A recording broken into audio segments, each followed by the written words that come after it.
আসসালামু আলাইকুম বন্ধুরা। রুহানি চিকিৎসালয়ে আপনাদের সবাইকে স্বাগত, আন্তরিক ভালোবাসা ও শুভেচ্ছা। আজকে ভিডিওটা তারা একেবারেই দেখবে না যারা শুধুমাত্র বশীকরণ এবং বিচ্ছেদের জন্য ছুটাছুটি করছেন। তারা এই ভিডিও দেখবেন না, কারণ আপনাদের এই ভিডিও দেখে কোনো কাজে আসবে না। আজকের ভিডিওটা তারাই কাজে লাভবান হবে, এবং কি তারাও লাভবান হবে যারা রুগী। তো কে লাভবান হবে? যারা রোগ চিকিৎসা করে থাকে, যারা তদবির করে। মূলত কথা বুঝতে পারছেন? যারা তদবির করে তাদের জন্য আজকে খুব মারাত্মক লাভজনক একটা আমল নিয়ে আসছি। কাজ হবে 100% গ্যারেন্টি, এমনকি চ্যালেঞ্জ বিদ্যা। কথা বুঝতে পারছেন?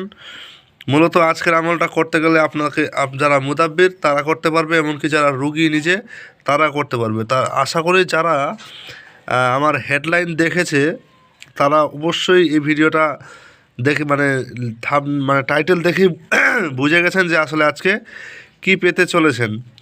কিন্তু একটা জিনিস মাথায় রাখবেন যে ছোট ছোট সমস্যাগুলো মানুষ তদবির জগতে কখনো দেখে না। মনে করে কি যে বশীকরণ আর বিচ্ছেদ ছাড়া আর কোনো কাজ নাই দুনিয়াতে। আচ্ছা, ভালো কথা, নাও থাকতে পারে।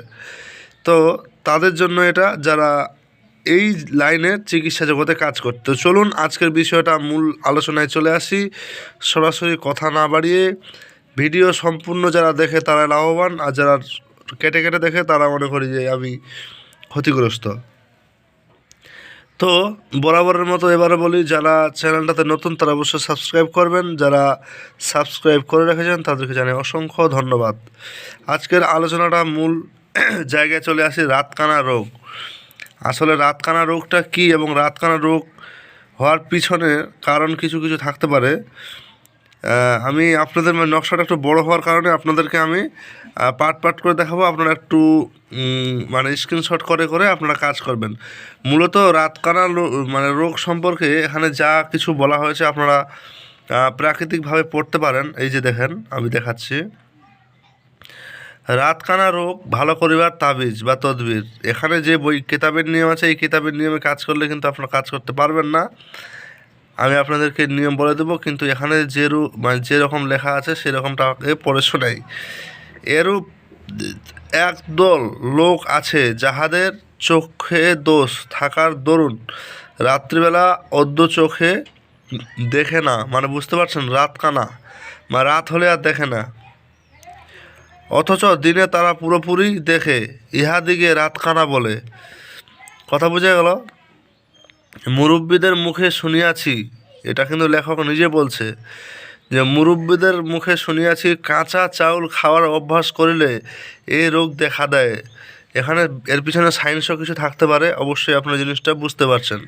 যেমন ধুতুরার ফল খেলে তান্ত্রিক জগতে বা তন্ত্র জগতে বা তদ্বির জগতে মানুষ বলে পাগল হয়ে যাবে, কিন্তু সায়েন্স বলছে যে ধুতুরার ফলে কিছু এমন একটা টক্সিন আছে যেটা আপনার ব্রেনকে নষ্ট করে দেয়। কথা বুঝতে পারছেন? কিন্তু তদ্বির জগতে বা আধ্যাত্মিক ক্ষমতা এতখানি আছে যে মানুষকে যেটা সায়েন্স দিতে পারে না সেটা আধ্যাত্মিক জগৎ দিতে পারে। কথা বুঝতে পারছেন? এবার চলুন আপনাদের মাঝে আগিয়ে শোনাই। এই রোগ যাহার হইয়াছে তাহার উচিত কোনো পরহেজগার লোক দ্বারা নিম্নত তাবিজটি লিখিয়া মস্তকে ধারণ করা। কথা বুঝতে পারছেন?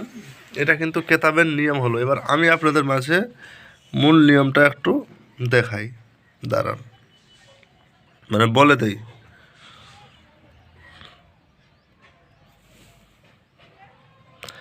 আশা করি আপনারা দেখতে পাচ্ছেন। এবার মূল জায়গায় চলে আসি। এই যে দেখেন, আগে তাবিজটা স্ক্রিনশট করে নেন একটু, আর কিছু কথা আগে মনোযোগ দিয়ে শোনেন। এই যে এটা অর্ধেক, আর বাকি অর্ধেকটা এই যে দেখাচ্ছি। আশা করি আপনারা বুঝতে পারছেন। এই যে অর্ধেকটা এই পর্যন্ত দেখেন, তাহলে আপনার সুবিধা হবে। স্ক্রিনশট করে নেন পারলে, ঠিক আছে? এবার বাকি অর্ধেকটা দেখাচ্ছি। এই যে কথা বোঝা গেল? সম্পূর্ণ দেখতে চাইলে একটু অন্যরকম চলে যাবে বিষয়টা। এই যে দেখানো যাচ্ছে না, আমার নকশাটা একটু বড়, যার কারণে আমার ভিডিও শ্যুট করতে একটু সমস্যা হচ্ছে। তো যাই হোক, আশা করি দেখতে পাচ্ছেন। এখানে কোরআনের বিশেষ কিছু আয়াত লেখা আছে এবং কিছু কি বলে এখানে নকশা করা আছে। তো আপনাদের মাঝে জিনিসটা যেটা বলতে আসছিলাম, যেটা বলছি সেটা শুনুন মনোযোগ দিয়ে। মূলত এই রোগের চিকিৎসা আসলে ডাক্তারি মতে রাতকানা রোগের কিন্তু চিকিৎসা হয় না আমার জানা মতে। আবার অনেক ক্ষেত্রে কেউ কেউ করে থাকে, চেষ্টা করে, কিন্তু আমি দেখিনি যে এখন পর্যন্ত কেউ ডাক্তারের কাছে রাতকানা রোগের ফলাফল সঠিকভাবে নিয়ে আসতে পেরেছে। কারণ এটার পিছনে অনেক কিছু ব্যাপার থাকতে পারে।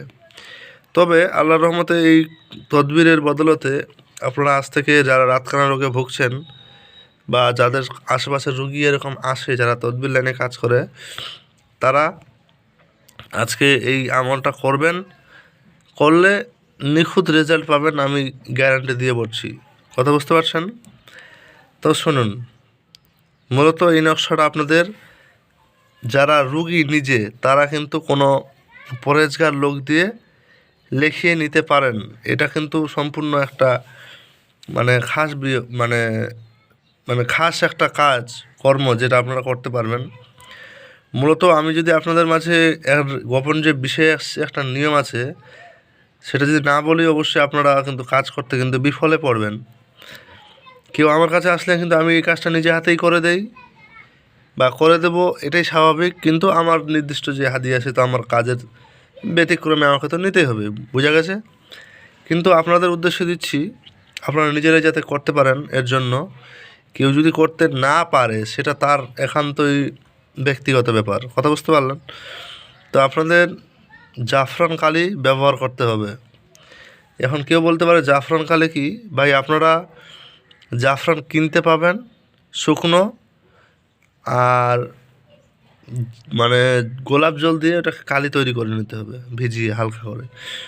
আবার ডালিমের কলম দিয়ে লিখতে পারেন, বাঁশের কলম দিয়ে লিখতে পারেন, ময়ূরের পাখা দিয়ে লিখতে পারেন, বিভিন্ন এরকম লেখার পদ্ধতি আছে। কিছু গাছের ডাল বা পশু পাখির মানে ডানা পাখনা দিয়ে আপনাদের এটা লিখতে হবে। অনেকেই বলতে পারে ভাই আমি তো এটা সাধারণ মানুষ, এইসব বিষয়ে কোথায় পাবো, কী করব? তো আপনাদেরকে বলে দেই, জাফরান একটু কিনে, গোলাপ জল কিনে আপনারা চেষ্টা করবেন, আল্লাহ আপনাদের সহায় হবে। আর যারা এই লাইনে কাজ করে তাদেরকে তো বলার প্রয়োজনই নাই। আর যারা আমার আশেপাশের লোক আছে তারা আমার কাছে আসে, এই চিকিৎসা নিতে পারেন, কোনো সমস্যার ব্যাপার নাই। কথা বুঝতে পারছেন? তো এই জায়গাটা হচ্ছে আসল কাহিনী। কথা বোঝা গেল? এবার এই যে নকশাটা আবার দেখাই। এখানে যখন সম্পূর্ণ লেখা আপনাদের এই যে দেখেন, এই যে নকশাটা আশা করে দেখাতে পারছি,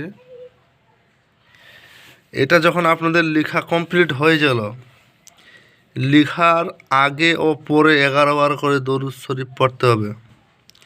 ক্লিয়ার কথা, ঠিক আছে? এবার নিচে কিন্তু ব্যক্তিটার নাম লিখতে হবে। দুইটা লিখতে হবে। একটা হচ্ছে কি, তামার মাদুলিতে ভরে সে ব্যক্তি এখানে মস্তকে ধারণ করার কথা উল্লেখ আছে, কিন্তু এটা কিন্তু চোখ বরাবর ধারণ করতে হয়, রাত্রের দিকে ভালো হয়। তবে আমি যে জিনিসটা আর কি আপনাদেরকে বলতে যাচ্ছি সেটা মনোযোগ দিয়ে শুনুন। এটা গলায় ধারণ করবে। কথা বুঝতে পারলেন? যদি কেউ ধারণ করার পদ্ধতিটা অবলম্বন করে। এর ব্যতিক্রম যে পদ্ধতিটা এবার বলি, ধারণ করার সঙ্গে এই যে ভোজপত্রে বা ওই জাফরান কালিতে যে লেখা হলো সেটা কি করতে হবে, পানিতে গোলাপ জল এবং সাধারণ পানিতে ভিজিয়ে রাখতে হবে। লেখার মোটামুটি 1 ঘন্টা শুকাতে দিতে হবে। শুকানোর পর ভিজিয়ে রাখতে হবে। ভিজিয়ে রাখার পর ওখানে পড়তে হবে, ও আম্মাল্লা জিনা ইয়াজ্জাত উজুহুহুম ফাফি রহমাতিল্লাহি ফিহা খালিদুন। এটা আপনাদের পড়তে হবে 7 বার, 11 বার, 21 বার পরে ওই পানিতে ফু দিয়ে, এবার দিনে 2 বার সকালে ও সন্ধ্যায় চোখ ধুবে সে ব্যক্তি, এবং পানিটা বা জলটা যাতে কোনো নোংরা জায়গায় না যায় এই জিনিসটা খেয়াল রাখতে হবে। কথা বোঝা গেল? আমি পরিপূর্ণ চিকিৎসাটা বলে দিলাম। এভাবে মোটামুটি 1 থেকে নিয়ে 1 মাস পর্যন্ত যদি করে, আমি 100% গ্যারেন্টি দিয়ে বলবো সেই ব্যক্তির রাতকানা রোগ দূরে যেতে বাধ্য বাধ্য বাধ্য।